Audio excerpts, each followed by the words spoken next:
Bonjour Jean-Michel. Bonjour Charlie. J'ai un petit souci. Lequel? Mon enseignante de sciences m'a dit vendredi que lundi nous allons étudier les éclipses et les marées. Ah bon? Oh, panique, parce que je ne sais pas ce que c'est. Quel beau sujet. Ah bon? Bien sûr. Ok. Tu veux de l'aide? Bien sûr que j'ai besoin d'aide, Ok, Jean-Michel. allons de l'autre côté du laboratoire. D'accord. Ok, Charlie, Oui. voici le dispositif représentant le Soleil, la Terre et la Lune. Ok. Mais n'oublie pas, par mesure de précaution, dans la vie réelle, il faut toujours avoir des lunettes de protection à infrarouge. Oh, d'accord. Ok? Oui. Nous l'avons appris dans les classes antérieures, la Terre tourne autour du Soleil, qui elle-même est un satellite autour duquel la Lune tourne. Ok.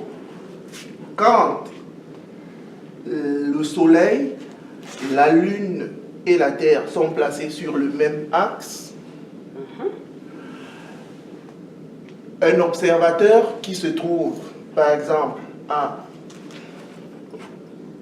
Montréal est dans l'obscurité totale en pleine journée. Ça s'appelle l'éclipse du Soleil ou l'éclipse solaire. Oh, d'accord. Et qu'est-ce qui peut se passer si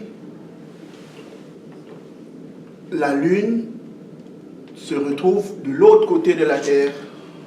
Tiens donc, si placé sur le même axe Soleil-Lune et Terre, nous avons une éclipse solaire, alors je conclus que la Lune, dans son mouvement de rotation, lorsqu'elle va se retrouver dans l'ombre ou la pénombre de la Terre, alors à ce moment, on aura une éclipse lunaire. Est-ce bien cela, Jean-Michel? Très bien ça, Charlie, tu Ok. maîtrises le phénomène. Très bien. Si là, ce sont les phénomènes d'éclipse, alors comment ça se passe avec les marées? Ok, on va de l'autre côté du laboratoire et tu verras la marée. D'accord, super. Ok, Charlie, Oui. pour avoir des marées, il faut avoir de très grandes vagues. Pour avoir de très grandes vagues, il faut avoir beaucoup de vent. Allez, soufflons fort dans ce récipient et tu verras de grandes vagues et on aura des marées. Allons-y. Bon, allons-y.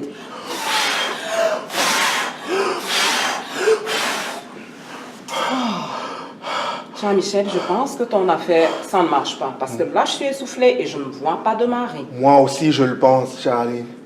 Pour ça, il faut aller voir des spécialistes. Allons voir Rosine et Doulo. Je suis d'accord avec toi.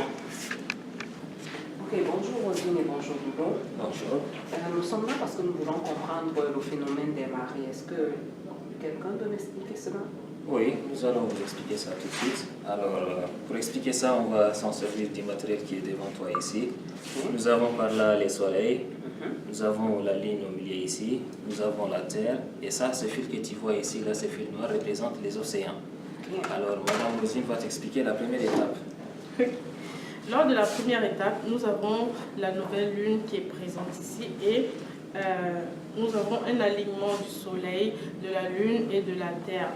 Cet alignement permet d'additionner une force d'attraction de la lune, du soleil et de la lune sur les eaux qui entraînent la haute marée.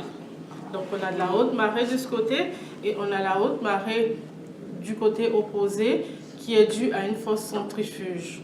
Tandis qu'au niveau de notre point ici qui représente la baie de Fundy, nous avons une basse marée. Je vais laisser Doulo expliquer les autres phénomènes qui pourraient se reproduire lors de la marée. Ok, d'accord. Donc, nous avons fini avec la nouvelle ligne. Après la nouvelle ligne, nous avons le premier quartier donc, de la ligne. Et pendant ce temps, on voit que la ligne forme un angle droit avec le soleil. Donc, la ligne fait une attraction de son côté, le soleil aussi fait une attraction des océans de son côté. Donc, ils s'opposent. Alors, dans ces cas, nous avons des marées hautes qui vont se produire du côté de la ligne et des marées basses qui se produisent du côté du soleil. Donc, nous, notre point ici, nous sommes à la baie de Fundy. Donc, nous nous retrouvons dans les marées hautes. Oui, c'est ça. Ok. Donc, Rosine va expliquer la prochaine étape. La prochaine étape, nous sommes en pleine lune.